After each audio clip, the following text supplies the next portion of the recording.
Assalamualaikum warahmatullahi wabarakatuh. Sahabat TBM Kinanti dimanapun Anda berada, ketemu lagi dengan saya Ibu Emi Sudawati dari TBM Kinanti Borno Bojonegoro, Jawa Timur. Pada kesempatan kali ini saya akan melanjutkan membaca biografi Kepala Dinas Pendidikan Kabupaten Bojonegoro tahun 2003 sampai 2009 dengan judul Mardikun si Penggembala Kambing. Kali ini saya akan membaca kisah yang berjudul Masa Kuliah. Begitu yang disampaikan. Akhirnya pada bulan Januari menjelang Februari itu sudah tes. Waktu itu mendaftarkan. Entahlah mau ditempatkan di mana saja. Pada waktu itu belum kepikiran jadi guru di mana. Ya, ia tidak tahu. Pokoknya waktu itu ikut mendaftar.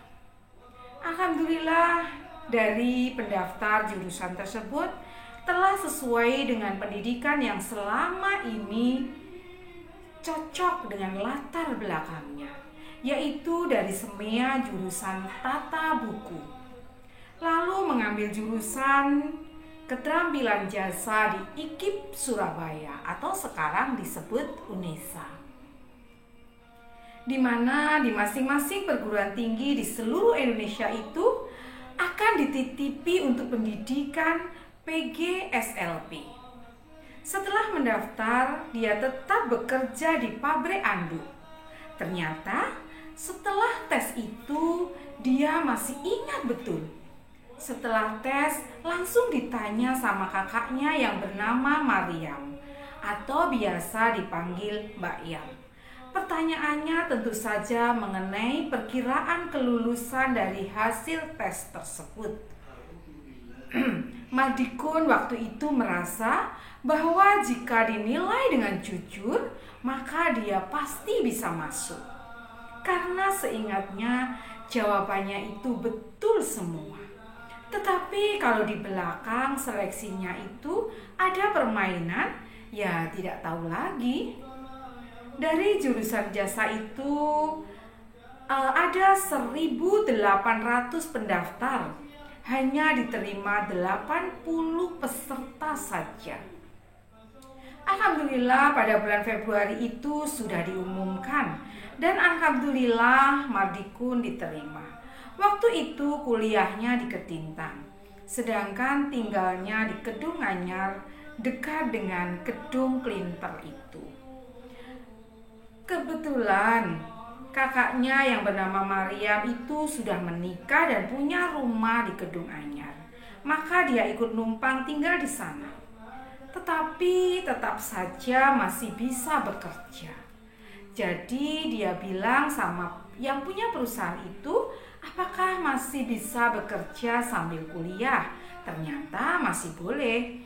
Jadi pas tidak ada kuliah dia bekerja, atau siang sepulang kuliah juga bekerja di pabrik anduk itu. Alhamdulillah akhirnya dia jalani. Jadi mulai dari pagi kerja di pabrik itu. Pagi itu sampai jam 12 ia bekerja. Lalu segera pulang karena kuliahnya mulai jam 1 siang sampai sore. Kuliahnya itu memang sangat padat. Karena hanya 1 tahun, jadi sebelum jam 1 sudah berangkat kuliah pakai sepeda ontel. Sepeda ontel itu saja dia minta sama kakaknya yang bernama Darmaji. Dia minta sepeda yang sudah kuno itu untuk dipakai sepedaan dari Gedung Anyar sampai ke Ketintang. Itu pada tahun 1977. Karena sangat padat sehingga kuliahnya itu hampir nggak pernah berhenti.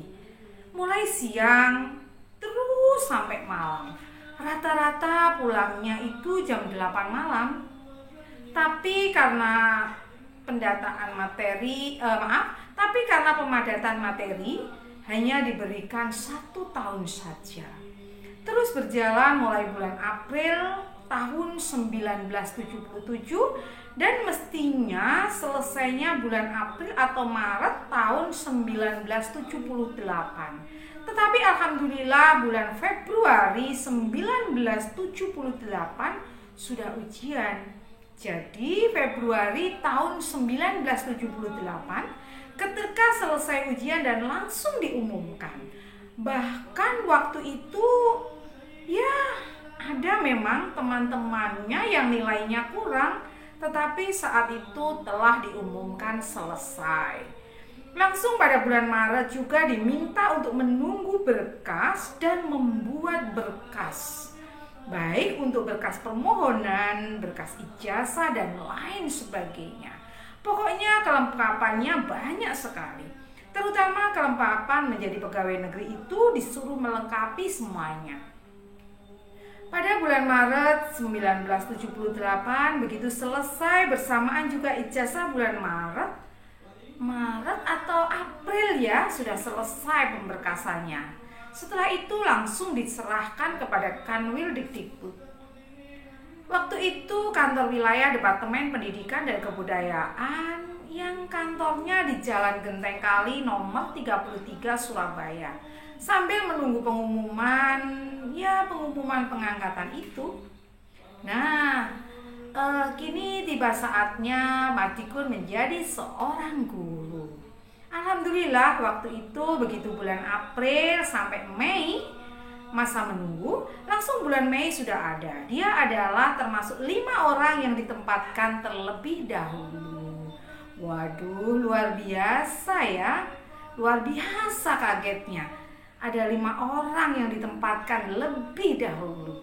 Nah, dia lihat waktu itu di pengumuman di kampus di sebuah papan pengumuman itu sudah ada namanya bahwa dia ditempatkan di Bojonegoro, tepatnya di SMP Negeri 1 Bojonegoro. Waktu itu dia sendiri belum tahu yang Bojonegoro itu seperti apa. Karena meskipun tetangga tapi dia belum pernah ke Bojonegoro.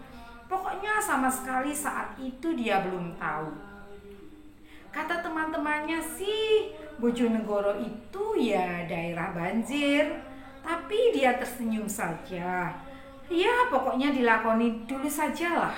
Yang penting dia menjalankan tugas sebagai pegawai negeri. Itu apalagi begitu didorong oleh kakaknya dia, yaitu yang bernama Darmaji, dengan membawa SK sementara, surat keterangan, dan surat penempatan pertama. Ya sambil menunggu SK dari Menteri 8 Maret tahun 1978 dia sudah membawa SK sementara, yaitu SK GTT, guru tidak tetap dari Kanwil. Dia berangkatlah menuju Bojonegoro. Tujuannya adalah menyampaikan SK. Waktu itu dia naik bis ke Bojonegoro. Yang dia pikirkan pokoknya menuju Bojonegoro. Dia berangkat begitu saja. Terus datang dan langsung menuju ke SMP Negeri 1 Bojonegoro. Waktu itu terus turun dari bis langsung naik becak ke Jalan Kartini. Lalu menghadap kepala sekolah yang bernama Bapak Abdul Manan. Waktu menghadap dengan bawa surat tugas itu, tentu saja langsung diterima. Tapi ternyata belum punya tempat tinggal. Sambil menunggu SK dari menteri ya sudah disuruh dia segera mengajar. Dia bilang, ini belum ada tempat tinggal di Bojonegoro karena di sini dia baru datang pertama kali. Bahkan memang pertama kali itu dia datang ke Bojonegoro. Akhirnya kepala sekolah memanggil salah satu guru yang namanya Bapak M. Lukito, salah satu guru SMP Negeri 1 Bojonegoro. Kebetulan itu rumah beliau untuk kos-kosan. Namun sebelum itu dia minta izin mau pulang dulu untuk mengambil pakaian, karena dia memang tidak membawa selembar pakaian pun kecuali yang dipakai. Ya mungkin minggu depan baru kembali lagi, karena niatnya hari itu memang baru datang untuk melapor saja. Akhirnya setelah itu dia dengan Pak Lukito diajak pulang ke rumahnya dulu, yaitu untuk ditunjukkan kos-kosannya. Setelah selesai ditunjukkan, dia kembali ke Surabaya untuk mengambil pakaian dan lain sebagainya. Dia belum mulai melaksanakan tugas, tapi baru persiapan. Dia pulang ke Surabaya untuk mengambil pakaian, tas, dan sebagainya. Minggu berikutnya baru menuju ke Bojonegoro lagi dan langsung menuju ke rumah Pak Lukito dengan membawa sepeda ontel. Sepedanya dibawa naik kol ya, sepeda onto itu. Sepeda itulah yang akhirnya dia gunakan untuk mengajar. Jadi dibawanya ke kos-kosan, tepatnya di rumah Pak Lukito di Jalan Untung Suropati. Waktu itu di depannya Solo Hilir. Di situ dia mulailah mengajar, tepatnya pada minggu ketiga. Kalau tidak salah sekitar bulan Maret itu dia sudah mulai melaksanakan tugas. Nah, itulah perjalanan mulai tahun 1976 sampai 1978. Oh iya, waktu kuliah di Surabaya itu sama sekali tidak mengeluarkan biaya loh, karena semua dari pemerintah. Begitulah tambahan keterangan yang di atas tadi belum sempat ditulis. Sehingga pada saat sudah mendapatkan biaya hidup, artinya uang saku per bulan 12.500. Gambaran hidup di Surabaya sudah lumayan ya, sudah lumayan cukup lah. Adapun perincian penggunaan keuangan adalah sebagai berikut. Pada saat itu yang untuk kos dan makan sebesar 7.000, jadi yang lainnya bisa untuk keperluan lainnya. Jadi sudah cukup kan untuk biaya hidup anak kuliah di Surabaya. Tentunya dengan kehidupan yang sangat sederhana. Untuk selanjutnya setelah lulus kuliah di Surabaya, ia berangkat ke Bojonegoro untuk menjadi guru. Ini terjadi mulai Maret 1978. Rasanya bagaimana ya menjadi guru untuk yang pertama kalinya? Sebagai guru pertama kali, ya begitulah. Namanya juga memang baru pertama kali. Rasanya suasananya memang berbeda. Apalagi usia masih tergolong muda. Pada saat itu masih berusia sekitar 22 tahun. Karir dimulai dengan menjadi guru di SMP Negeri 1 Bojonegoro. Saat itu ditugasi oleh kepala sekolah mengajar di kelas 2. Untuk pelajaran keterampilan jasa, jumlahnya 9 kelas dengan total 18 jam pelajaran per minggu. 9 jam untuk mata pelajaran keterampilan jasa dan 9 jam pelajaran ekonomi koperasi. Jumlah jam pada saat itu per jam pelajaran. Pada saat itu beliau mengajar pelajaran keterampilan jasa, pembukuan dan pelajaran IPS ekonomi koperasi.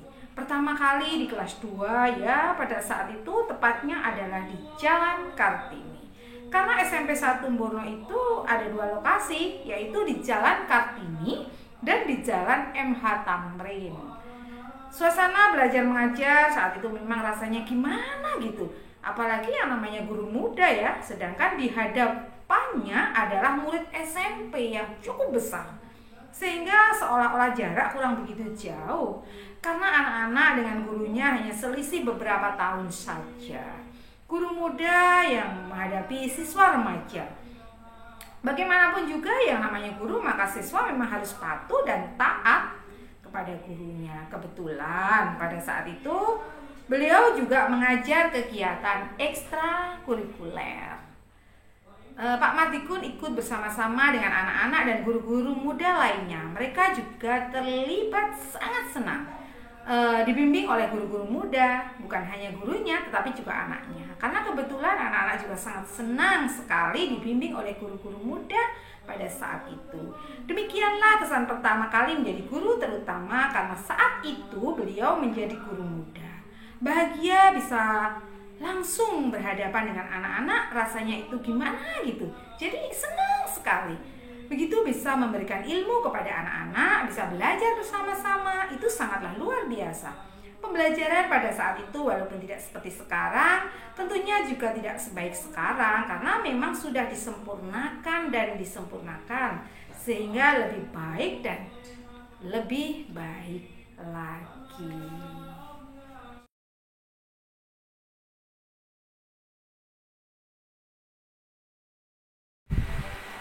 Pada tahun 1978, pada saat itu diangkat sebagai guru, masih sebelum SK dari Menteri datang. Maka masih sebagai guru tidak tetap atau GTT, yang waktu itu SK-nya adalah dari kantor wilayah Provinsi Jawa Timur. Jika mengajar di SMP 1 Bojonegoro pada saat itu, ia dianggap sebagai guru tidak tetap atau GTT. Sebagai GTT diberi honorarium atau uang lelah. Pada waktu itu sebesar 9.000. Uang 9.000 rupiah tersebut untuk biaya indekos dan makan saja waktu itu sudah sebesar 7.000. Sehingga yang 2.000 sisanya untuk membeli kebutuhan sehari-hari seperti sabun cuci, sabun mandi, dan lain-lain. Meskipun demikian, saat itu uang segitu ya sudah cukup. Istilahnya ya dicukup-cukupkan lah. Begitu kira-kira pada saat itu sambil menunggu SK dari Menteri. Alhamdulillah, beberapa bulan kemudian, kalau tidak salah pada bulan Agustus, ternyata SK dari Menteri datang. Jadi bisa lebih resmi lah, beliau diangkat sebagai calon pegawai negeri sipil. SK-nya yang terhitung mulai 1 Maret 1978 sudah diangkat sebagai calon pegawai negeri sipil. Juga sudah mendapat gaji resmi dari pemerintah waktu itu. Gaji pokoknya kalau tidak salah sebesar 21.000 sekian lah. Namun karena masih CPNS jadi masih menerima 80%-nya saja, yaitu sekitar 16.000. Yang ya naiklah dari honorer yang hanya 9.000 menjadi 16.000. Sudah semakin cukup untuk memenuhi kehidupan sehari-hari juga untuk yang lainnya. Setelah ada SK dari Menteri, otomatis honor yang GTT sudah dihentikan karena memang sudah menjadi calon pegawai negeri sipil. Jadi pada tahun 1978 itu sampai berakhir, kemudian beliau sudah mulai berpikir lagi. Karena menjadi calon pegawai negeri sipil waktu itu adalah dari PGSLP, maka diangkat dengan masa kerja golongan 2A. Bagaimanapun juga golongan 2A itu masih sangat rendah. Maka beliau mulai berpikir ingin meningkatkan kualitas daripada mengajarnya. Maka kita lanjutkan pada masa berkeluarga dan kuliah lagi.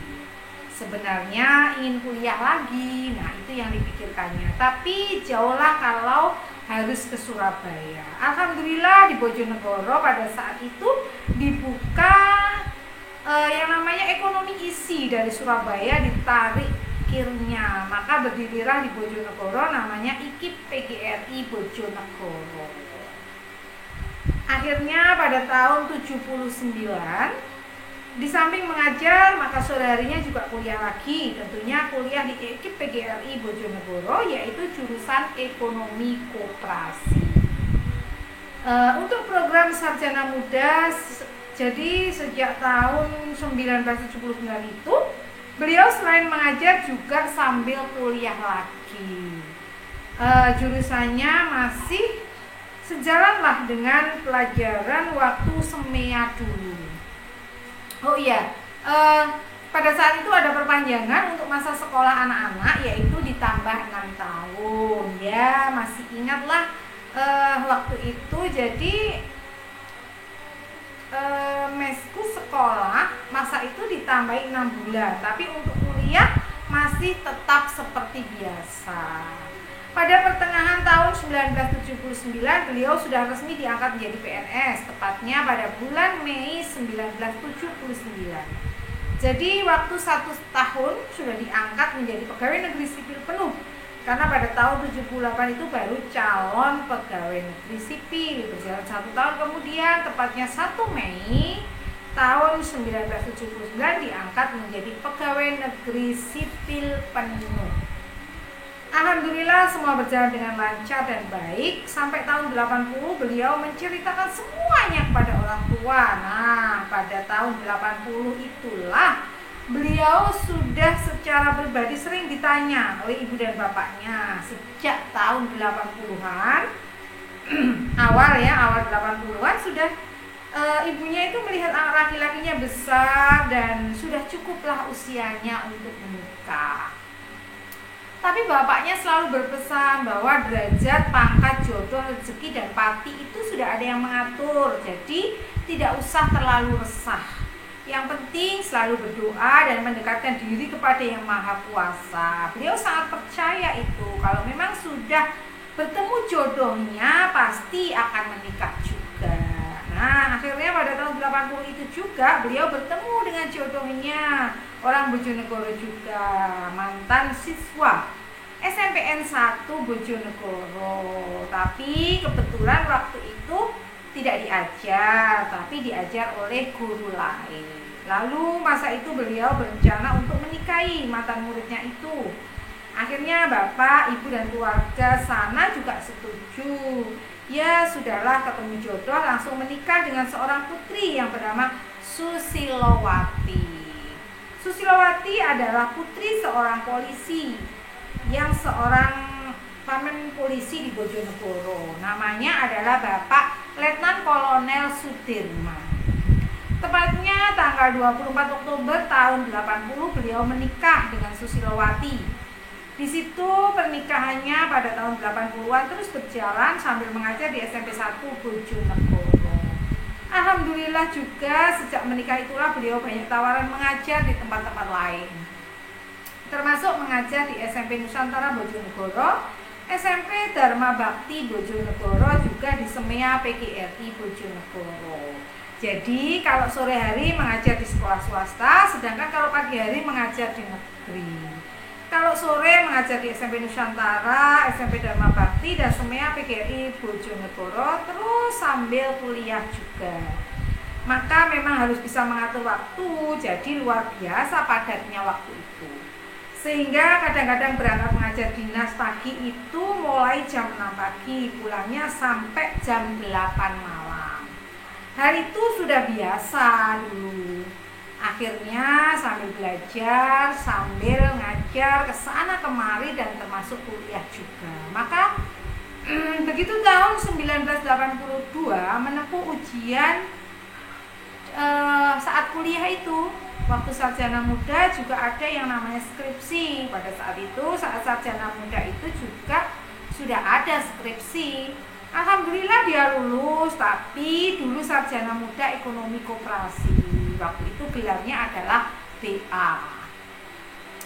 Jadi tahun 82 telah lulus, alhamdulillah lagi tahun 82 juga mendapat berita gembira bahwa istrinya hamil, sehingga tahun 83 mendapatkan barokah. Beliau dan istri sudah punya anak atau melahirkan anak pertama, tepatnya pada tanggal 3 Januari 1983 lahirlah anak pertama yang bernama Christina Susanti. Setelah itu beliau juga masih mikir, mumpung anaknya masih kecil, ingin melanjutkan kuliah lagi. Tapi waktu itu di Bojonegoro baru akan dibuka program doktoral di IPGRI. Karena terlambat 1 semester, maka mundur setahun. Sehingga baru bisa mendaftar tahun 1984-an. Baru mendaftar di program doktoral waktu itu. Untuk melanjutkan kuliah lagi ditambah 4 semester, yaitu untuk memperoleh gelar sarjana mulai tahun 84 sampai dengan tahun 86. Tadi melanjutkan kuliah lagi di program doktoral. Alhamdulillah selesai tahun 86. Beliau lulus program S1 jurusan pendidikan dunia usaha juga, masih segar, artinya masih sejurus dengan jurusan waktu dulu, ekonomi koperasi. Terus satunya pendidikan dunia usaha. Nah, saya lanjutkan lagi. Ini pada saat beliau menjadi pengawas menjadi pengawas dan ke kepala dinas pendidikan. Selanjutnya tahun 2003 awal itu beliau setelah selesai untuk melanjutkan kuliah di S2 masih tetap menjadi pengawas. Dulu adalah pengawas pendidikan menengah. Pada saat itu menjadi pengawas di Kabupaten Bojonegoro. Pada awal tahun 2003 itu, sekitar bulan Maret, terjadilah pergantian bupati di Bojonegoro. Kebetulan Pak Haji Adlan yang hampir habis masa tugas yang bersangkutan meninggal dunia. Akhirnya tahun 2003 itu pas masa periode pertama terjadilah pemilihan Bupati Bojonegoro. Adapun yang terpilih adalah Bapak Haji Muhammad Santoso. Baru berjalan beberapa bulan. Pada bulan Mei kalau tidak salah, beliau masih menjadi pengawas sekolah. Pada waktu itu mau berangkat mengawas di sekolah. Kebetulan akan menuju ke timur, beliau masih ingat betul waktu akan menuju ke Sumberjo. Ternyata di tengah jalan tepatnya di Sukowati, saat itu ada HP berbunyi. Ternyata ada telepon, beliau tidak tahu itu siapa, terus diangkatnya. Ternyata itu yang menelepon mengaku bernama Pak Santoso. Tapi beliau belum mengerti itu orang mana dan siapa karena di kontak HP-nya belum tersimpan nama tersebut. Maaf, ini Pak Santoso. Yang mana ya? Tanyanya penasaran. Betapa kagetnya beliau karena ternyata yang telepon itu adalah Pak Santoso, Bupati Bojonegoro. Nah, seperti sambaran petir di siang hari, bagaimana tidak seorang bupati yang baru saja dilantik tiba-tiba menelpon. Ternyata beliau meminta Pak Mardikun menghadap beliau secepatnya.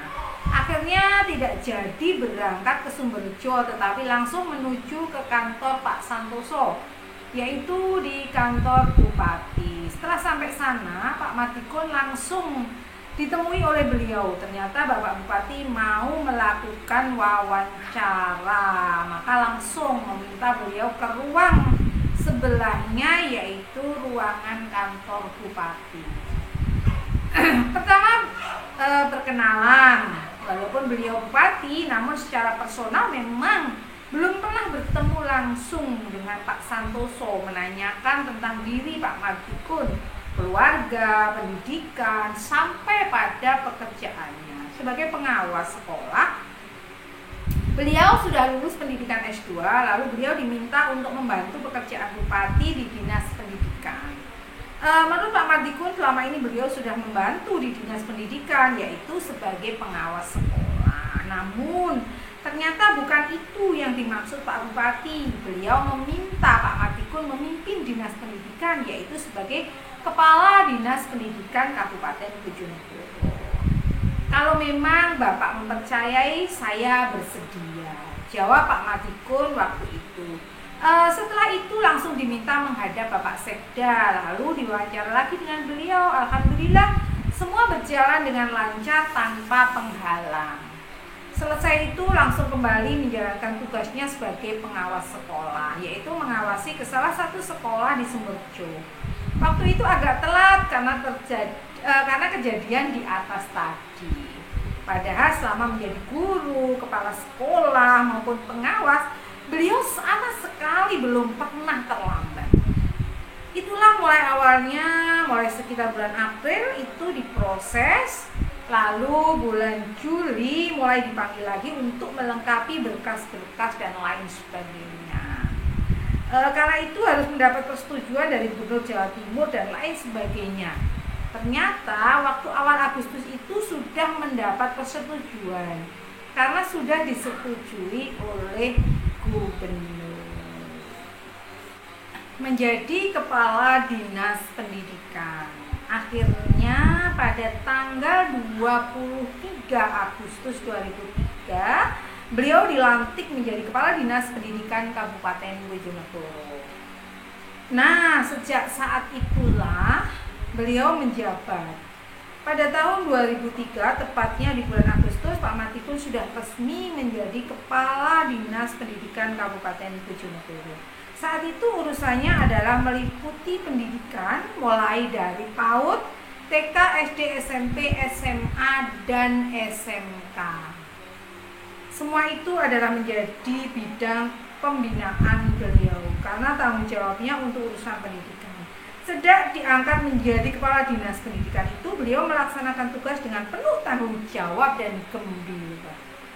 Dalam wewenang ini memang beliau benar-benar senang. Bidang itu memang merupakan bidang kependidikan dan diberi amanah untuk mengurusi pendidikan.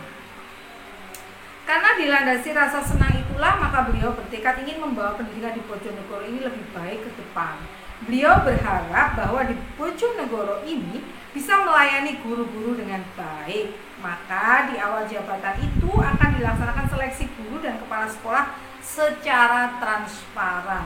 Pokoknya yang lulus beliau siapkan, terutama jika ada kekosongan kepala sekolah, maka yang kosong itu misalkan 2, maka nanti akan disediakan tenaga yang terbaik dari urutan nilai terbaik. Jika ada kekosongan 2, maka akan kita siapkan paling sedikit 3 calon kepala sekolah, sedangkan yang 1 sebagai cadangan. Nah, sehingga nanti tidak akan sampai terjadi kekosongan untuk kedepannya. Jadi bagaimanapun tetap kita beri cadangan minimal 1 sesuai dengan urutan. Jadi yang terbaik 1, 2, dan 3 itu contoh. Demikian itu dilaksanakan mulai dari SD juga SMP, SMA, dan SMK.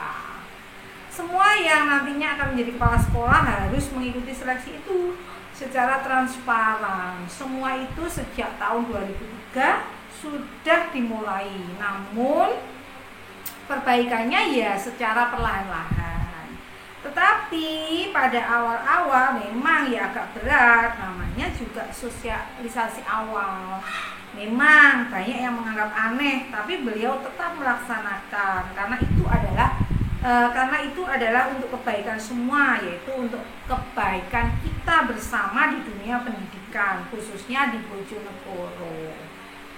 Sehingga betul-betul nanti yang menjadi kepala sekolah itu orang-orang terpilih dan memang baik secara tingkah laku dan sebagainya, terutama secara intelektual dan kepemimpinannya. Jadi itu harapan Pak Matikun. Untuk itu beliau mengadopsi dari apa yang telah dilakukan oleh Gubernur Jawa Timur waktu itu. Semua itu dimulai sejak tahun 2003, sedangkan 2004 terus berjalan dengan baik dan sedikit lebih mudah. Padahal tahun 2004 tersebut beliau juga mendapat tambahan pendidikan lagi. Pas pertengahan tahun mendapat kesempatan mengikuti atau dipanggil untuk mengikuti diklat pendidikan dan latihan untuk kepemimpinan. Namanya adalah Diklat PIM 2 yang bertempat di Surabaya, tepatnya di daerah Tandes. Beliau mengikuti pendidikan di sana selama 3 bulan. Pesertanya adalah seluruh Indonesia. Beliau termasuk dari Kabupaten Bojonegoro, ada 2 orang waktu itu. Jadi Pak Matikun bersama temannya. Jadi selama di Diklat PIM tingkat 2 itu sangat ketat. Dari kurun waktu 3 bulan itu non-stop, sama sekali tidak boleh meninggalkan lokasi, hanya boleh meninggalkan lokasi pada hari Sabtu dan Minggu. Makanya kalau malam Sabtu sampai Minggu itu bisa pulang, termasuk untuk menyelesaikan tanda tangan kantor yang penting. Semua itu boleh ditandatangani pada hari Sabtu dan Minggu. Nah, Minggu malamnya harus sudah kembali lagi ke Surabaya. Tujuannya adalah untuk melanjutkan pendidikan. Jadi tahun 2004 itu selama 3 bulan mengikuti kegiatan Diklat PIM sampai selesai. Alhamdulillah bisa selesai dengan baik. Sebenarnya yang mengikuti Diklat PIM pada waktu itu ada yang memang sudah menjabat, ada juga yang belum, khususnya untuk Ekselon 2. Nah, pada saat itu Pak Matikun sendiri sudah menjabat Ekselon 2, tapi baru mengikuti pendidikan dan pelatihan saat itu. Terus berlanjut pada tahun 2006 beliau pada saat itu ada kesempatan dari Dikmenjur Jakarta, ada kesempatan untuk mengikuti kunjungan ke luar negeri. Waktu itu bersama 13 orang ke Cina. Adapun yang dikunjungi adalah kota Beijing, Shenzhen dan juga Hong Kong. Jadi di sana beliau itu mengunjungi sekolah-sekolah terbaik, mulai dari tingkat TK, tingkat sekolah dasar, tingkat sekolah menengah pertama dan kejuruan, juga termasuk perguruan tinggi. Mengapa mereka berkunjung ke beberapa sekolah terbaik di Cina? Itu adalah untuk menjadikan sebagai contoh. Karena pendidikan di sana pada waktu itu memang kelihatannya sudah bagus. Maka kita juga perlu mencontoh. Tapi tidak semuanya serta-merta dicontoh ya. Jadi kalau yang bagus kita contoh. Tapi kalau tidak sesuai dengan budaya kita ya diabaikan saja. Alhamdulillah sekali. Karena waktu itu beliau mendapat kesempatan dari Dikmenju Jakarta. Waktu itu namanya Depdikbud. Sungguh ini merupakan pengalaman yang sangat luar biasa.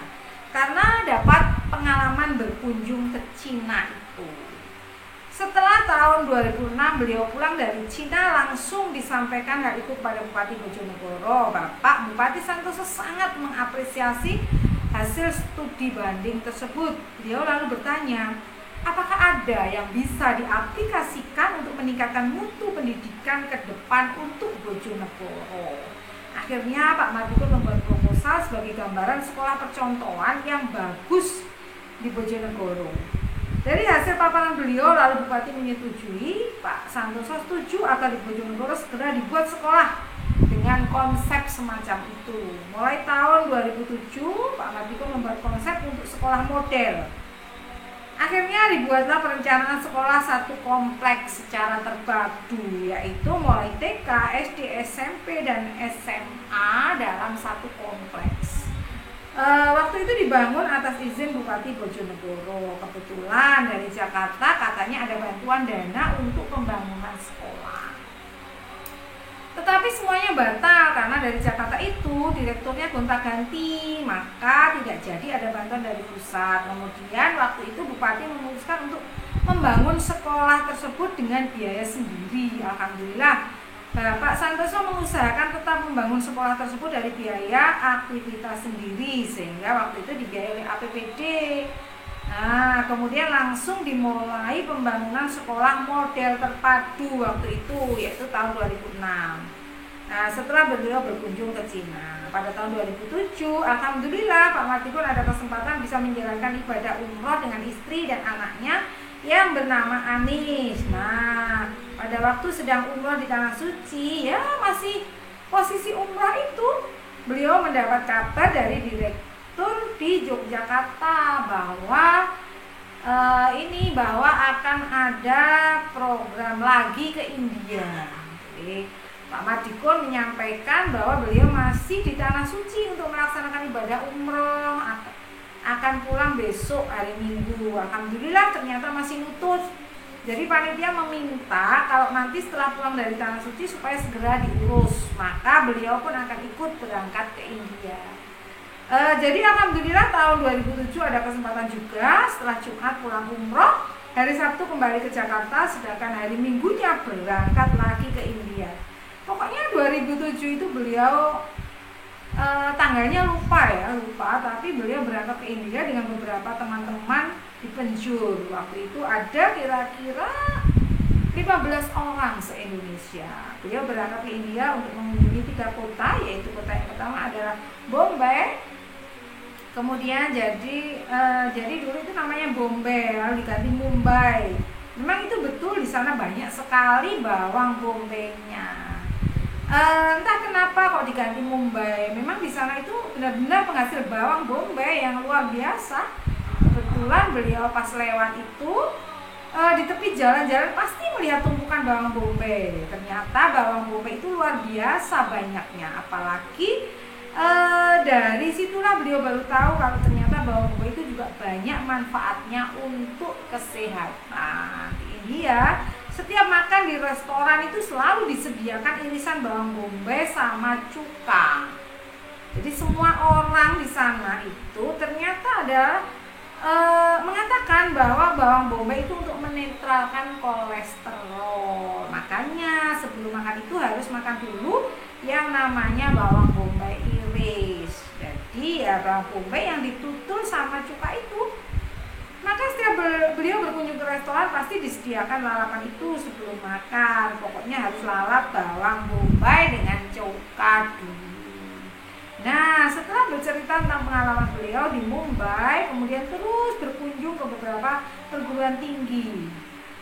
Memang pada waktu itu India itu sasarannya adalah perguruan tinggi. Mereka tidak menuju ke SD, SMP maupun SMA.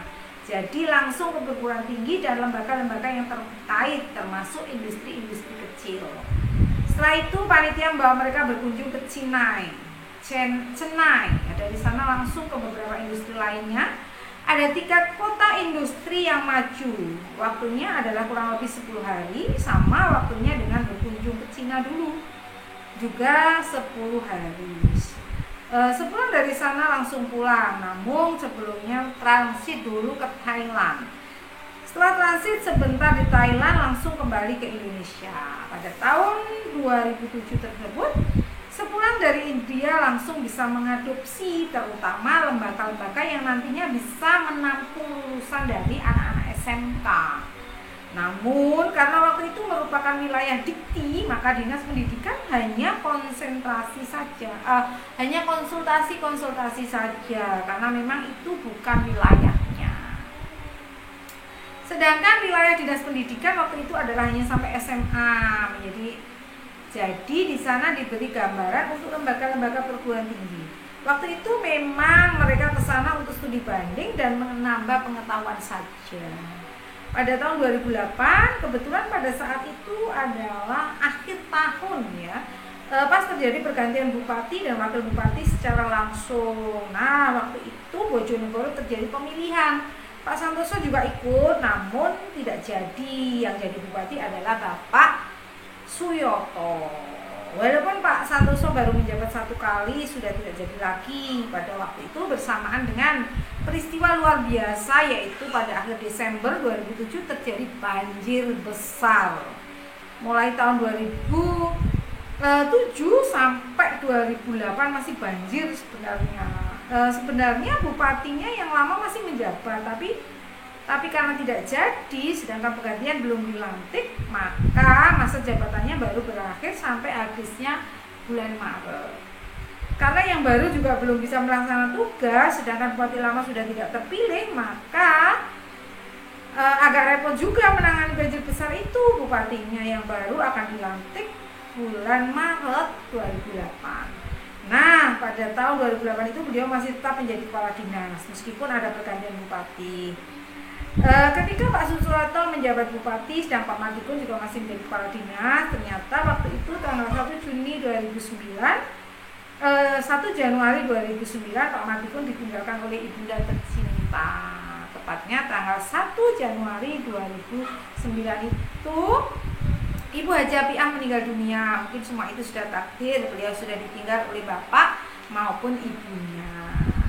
Nah, setelah itu beliau menjabat sebagai Kepala Dinas Pariwisata dan Kebudayaan. Karena beliau sudah cukup lama di Dinas Pendidikan, kira-kira hampir 6 tahun, yaitu mulai tahun 2003 sampai 2009. Akhirnya pada bulan Januari akhir itu beliau dipindah tugaskan oleh Bupati Bojonegoro saat itu. Adapun pindah tugasnya adalah menjadi Kepala Dinas Kebudayaan dan Pariwisata.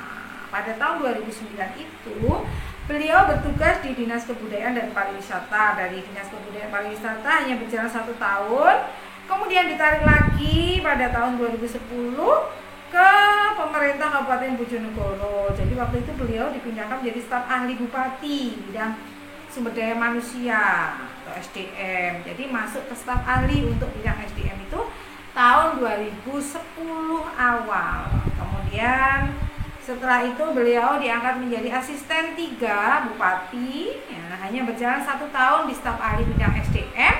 Pada tahun 2011 awal beliau dipindah tugaskan menjadi asisten 3 bagian administrasi dan umum. Dari asisten 3 ini jalan 2011 sampai 2012. Tepatnya bulan April beliau sudah memasuki purna tugas. Jadi tanggal 31 Maret tahun 2012 beliau mengakhiri masa tugas atau purna tugas persis 1 April 2012. Nah, tanggal 2-nya sudah dapat panggilan lagi bekerja di perusahaan yang mensuplai tenaga kerja untuk perusahaan produksi minyak. Jadi di akhir pensiunnya beliau juga masih terus bekerja di sana. Nanti beliau kontrak selama 3 tahun. Maka dalam kurun waktu itu harus mengikuti perusahaan yang berkegiatan di Exxon sana ya, di Exxon. Nah, pada tahun 2012 itu juga beliau dan istri mendapat panggilan untuk melaksanakan ibadah haji, tepatnya pada akhir tahun 2012 bulan September. Jadi saat itu beliau melaksanakan ibadah haji bersama istri. Masih mengikuti perusahaan itu juga, maka harus mengajukan izin atau cuti untuk mengikuti ibadah haji. Pada tahun 2013 sampai 2014 beliau masih mengikuti bekerja di perusahaan itu yang di Surabaya. Kebetulan perusahaan itu mensuplai banyak tenaga untuk kegiatan yang lain, yaitu perusahaan perminyakan di Gayam. Nah, selanjutnya saya akan membacakan sebuah kisah beliau mendapat penghargaan presiden dan jabatan penting setelah pensiun. Oh iya, ada yang masih belum disampaikan ya. Jadi waktu tahun 2004 itu beliau pernah menerima penghargaan, yaitu masa pengabdian 20 tahun dari presiden. Waktu itu presidennya adalah Ibu Megawati. Pada tahun 2008 juga mendapat piagam penghargaan 30 tahun dari presiden lagi. Waktu itu yang tanda tangan adalah Bapak SBY atau Susilo Bambang Yudhoyono. Jadi beliau mengabdi selama 30 tahun sebagai aparat negara yang membantu. Oleh karena itu dapat penghargaan 30 tahun Satya Lencana Karya. Beliau mempunyai Satya Lencana 20 tahun dan Satya Lencana 30 tahun. Nah, itu sekedar cerita sampai dengan masa pensiun. Pada waktu itu mungkin masih ada tambahan yang dulu sudah pernah disampaikan, yaitu pada tahun 2010 sebelum pensiun juga pernah diminta untuk membantu di PMI atau Palang Merah Indonesia. Nah, jadi mulai tahun 2010 saat itu masih mengabdi di pemerintah, juga membantu di PMI, yaitu berakhir pada tahun 2020 ini. Jadi totalnya sudah 10 tahun ikut membantu di Palang Merah Indonesia Kabupaten Bojonegoro. Terus pada tahun 2015 juga ikut mengurus Majelis Ulama Indonesia atau MUI Kabupaten Bojonegoro, juga berakhir tahun 2020. Itu kegiatan lain yang pernah beliau geluti dalam organisasi yang pernah diikuti. Demikian cerita. Oh, sebenarnya Pak Mardikun ini juga pengurus PGRI Kabupaten Bojonegoro ya, sampai sekarang ya.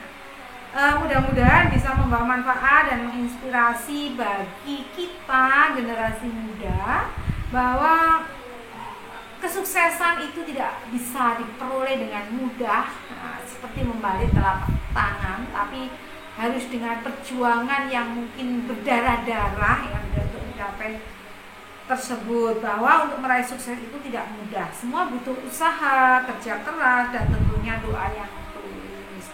Terima kasih. Demikian tadi kisah biografi Kepala Dinas Pendidikan Kabupaten Bojonegoro tahun 2003 sampai 2009 dengan judul Mardikun si Penggembala Kambing. Terima kasih.